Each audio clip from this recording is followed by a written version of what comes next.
This episode of Mr. Hutchings History is now streaming on Spotify, Apple Podcasts, YouTube, and all your favorite platforms like Castbox, Podcast Addict, and Amazon Music. Tune in now. Welcome to Mr. Hutchings History, where the past comes alive. Let's dive into today's story. Welcome, everyone.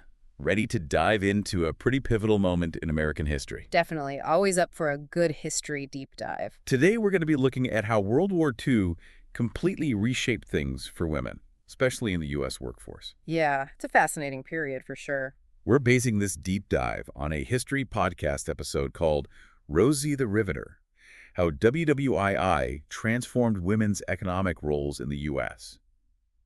It really gets into how things were before the war, Oh, totally different world back then. Like, societal norms pretty much kept women in the home or stuck in these low-paying jobs. Right, almost no women in skilled labor at all. Yeah, practically unheard of. But then, boom, World War II hits. Changes everything. Millions of men are suddenly off fighting overseas. Huge labor shortage back home, especially for those industries keeping the war effort going.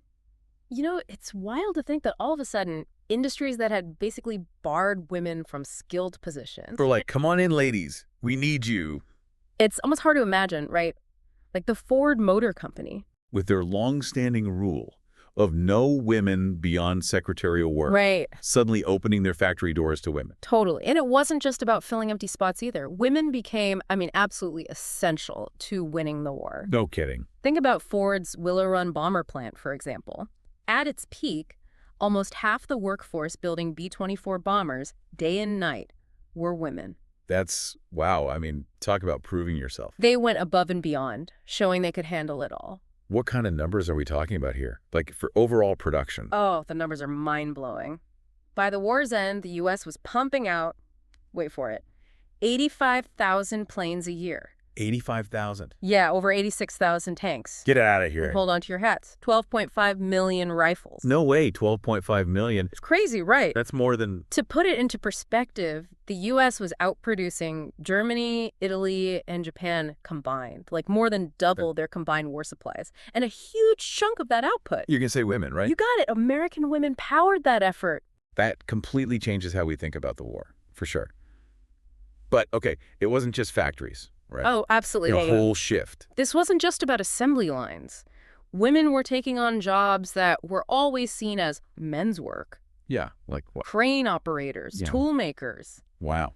Even lumberjacks. No way. Lumberjacks. The war just blew apart that whole myth that women couldn't handle physically demanding jobs. They were out there in lumber, shipbuilding, like forever changing how people saw what women could do. It's pretty amazing to think about those women in New Orleans becoming streetcar conductors for the first time. Keeping the city moving while everyone else was off at war. Learning totally new skills. Talk about resilience. Right. And, of course, we can't talk about this era without mentioning Rosie. Rosie the Riveter. That image is just so powerful, a real symbol of everything women did during the war. We can do it, right? Exactly. Strength, determination, the whole package. But this wasn't just about a few inspiring stories, right? Like, all these women entering the workforce. It changed the whole makeup of the workforce. Major demographic shift. Oh, yeah. Before the war, there was this big stigma against married women working. By 1944, over 72% of working women were married. Wow, that many. And the average age? Over 35. This wasn't just young single women anymore. This was a whole societal shift. Exactly. It makes you wonder how families managed all this, right? Huge adjustments for sure. But with all these women proving themselves in such important roles. You'd think they'd be getting paid fairly, right? Yeah, you'd think so. Unfortunately, not always the case. Ah, the old unequal pay problem. Yeah, one of the biggest challenges women faced was the wage gap. Even with everything they were contributing, they were consistently paid less than men for doing the same exact jobs. That's so frustrating. Organizations like the National War Labor Board, they pushed for equal pay, of course. Good for them.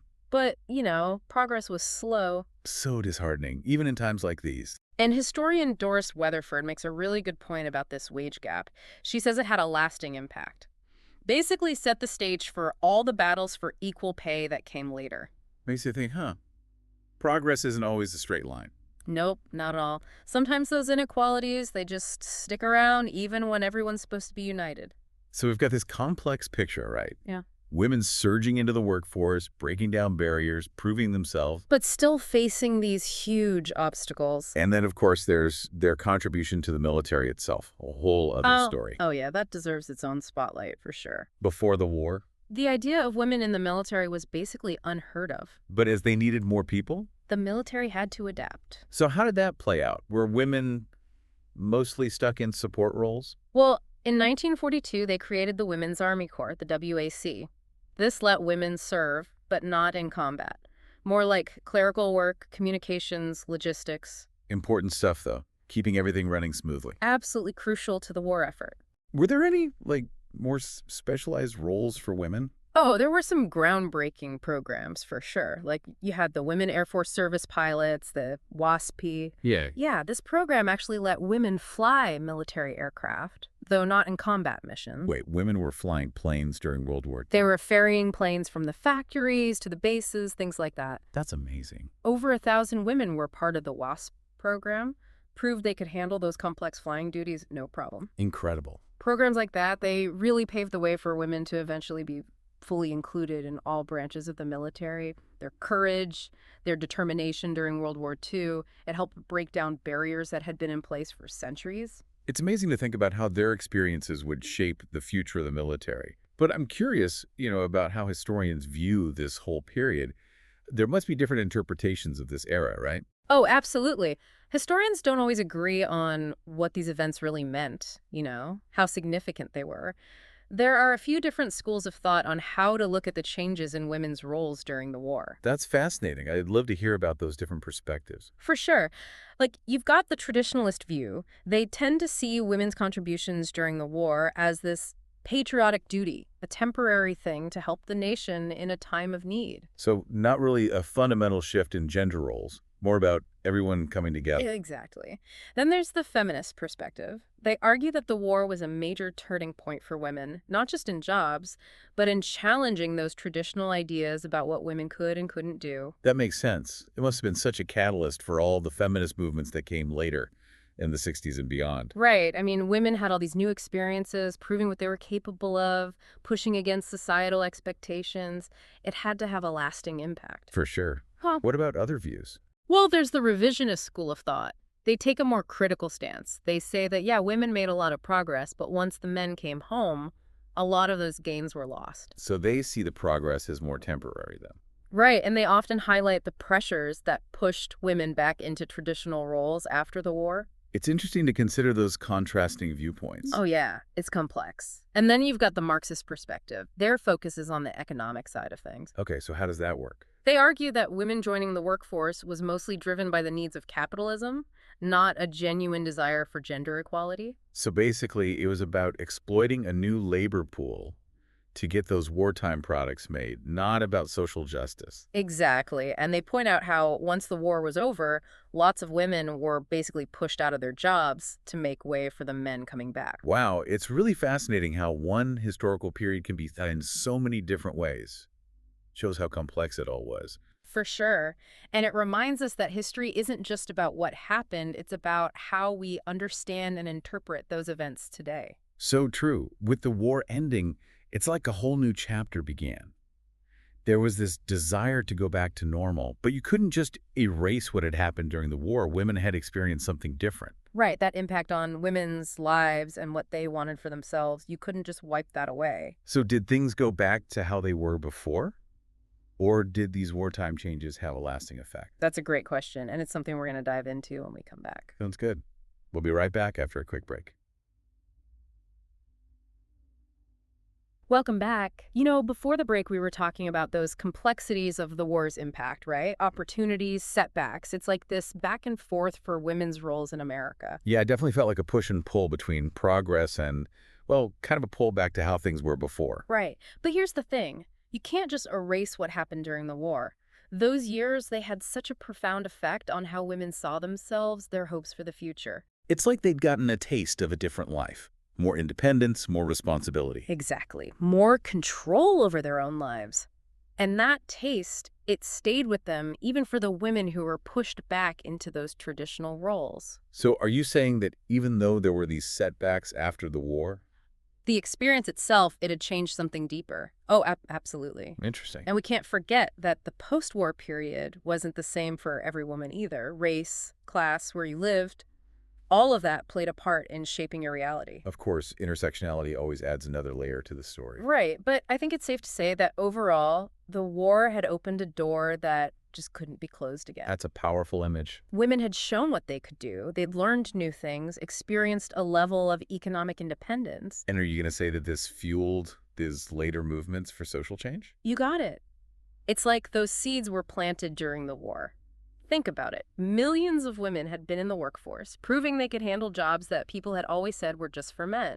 And that experience, it had to be transformative. Right. Their whole sense of self, their expectations, what they believed was possible. It's like they were waking up to a new reality. Exactly. And they weren't content with going back to how things were.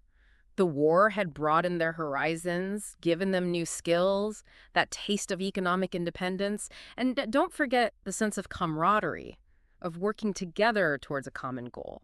Right. They'd been through this shared experience. It wasn't just about the immediate changes, but these long-term shifts in attitudes, expectations. It's incredible to think about those ripple effects. So you're saying this laid the groundwork for all the social movements that came later, the ones that reshaped America in the decades after the war. Exactly. Think about the feminist movement in the 60s and 70s. It had its own context, its own goals. Right. A whole different era. But it was deeply shaped by what those women had experienced during the war and right after. It's like they passed the torch and the next generation ran with it. Perfect analogy. And that torch is still being passed down today as new generations face their own challenges with gender inequality. It's a reminder that the fight never really ends. Nope. It's about constantly pushing those boundaries, challenging the status quo, working towards a more just world. And it's a process that's deeply connected to what those women went through during World War II. They redefined what was possible for women in America. Absolutely. So how did that legacy actually play out after the war? How did those seeds of change turn into something more tangible? Well, for one thing, way more women started getting college degrees, advanced degrees. Even though they still faced a lot of discrimination. Even though opportunities were still limited, especially in certain fields, it was like they were determined to make up for lost time, Get ready for a world that was changing. And all that education, it had to have an impact later on. Absolutely. It definitely helped increase women's participation in the workforce over the long term.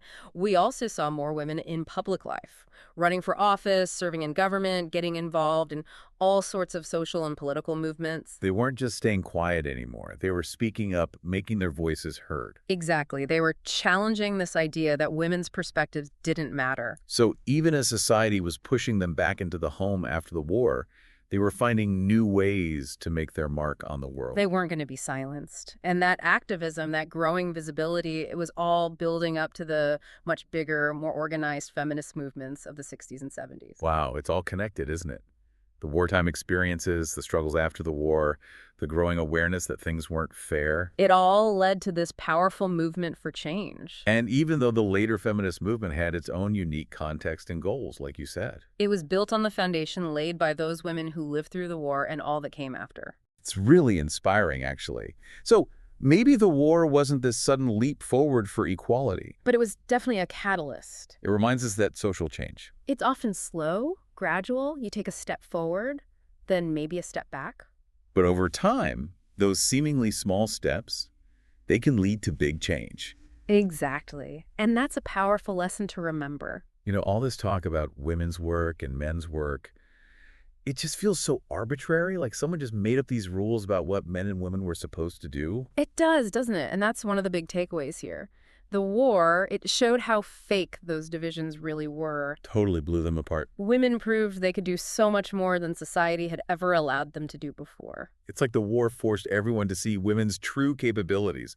They couldn't ignore it anymore. Exactly. And that's a lesson that's still relevant today, wouldn't you say? As we challenge those stereotypes and try to create a world where everyone has a chance to do what they love, what they're good at. Regardless of whether they're a man or a woman. Exactly. That's the world we should be fighting for. And it's the legacy of all those amazing women from World War II that inspires us to keep pushing those boundaries. Absolutely. We've covered a lot of ground today. From those limitations before the war to the incredible changes during the war, and then all the struggles and triumphs after the war. It's been quite a journey. And it's a journey that's still going on today, isn't it? As we work towards gender equality in the workplace, in politics. In every aspect of life, really. So as we start to wrap up this deep dive, what are some of the biggest things we should remember about this whole period? What can we learn from these amazing women and everything they went through? Those are great questions. And they're exactly what we'll be focusing on as we finish up our discussion today. All right, we're back, ready to wrap up our look at how World War II really changed things for women in the U.S. Yeah, we've seen how the war kind of forced this whole shift, right?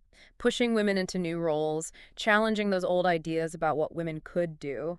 And ultimately, it feels like it sparked this whole movement towards, well, just basic equality. Oh, absolutely.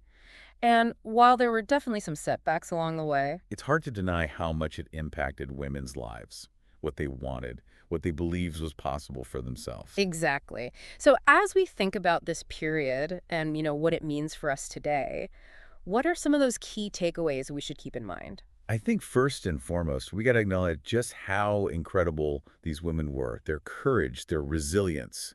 I mean, facing those challenges, breaking down all those barriers. They really paved the way for the rest of us. Right. They made it possible for us to keep fighting for equality today. Exactly. And it's a good reminder that progress, it's not always easy. There's going to be pushback. There's going to be obstacles. 2 steps forward, 1 step back. Something like that. But the point is to keep moving forward, to keep fighting for a more just world. You know, for me, one of the biggest things that stands out is how the war challenged those really rigid ideas about what women were supposed to do. Yeah, women's work, men's work, all those It categories. just seems so silly now, doesn't it? Totally arbitrary. And the war really exposed that, right? It showed that women were more than capable of handling jobs that people had always said were just for men. Like they could do anything. Exactly. And I think that's still so relevant today. We're still challenging those stereotypes, trying to create a world where anyone can pursue their passions and reach their full potential. No matter their gender. Exactly. And that's the world we should be aiming for. It's the legacy of those amazing women from World War II. They inspire us to keep pushing those boundaries. Well said. And you know what? I think the spirit of Rosie the Riveter, it lives on in all of us. Mhm. Every time we challenge a stereotype, defy an expectation, go after a dream that other people might think is crazy, We're carrying on that legacy. we're making the world a little bit better, a little bit more equal. Absolutely. So that's a pretty powerful thought to end on. Thank you all for joining us on this journey. Yeah, thanks for listening. And remember, that fight for equality, it goes on. But every step we take, no matter how small, it brings us closer to that world where everyone has a chance to thrive. Thanks for listening to Mr. Hutchings History. Keep exploring, and we'll see you next time.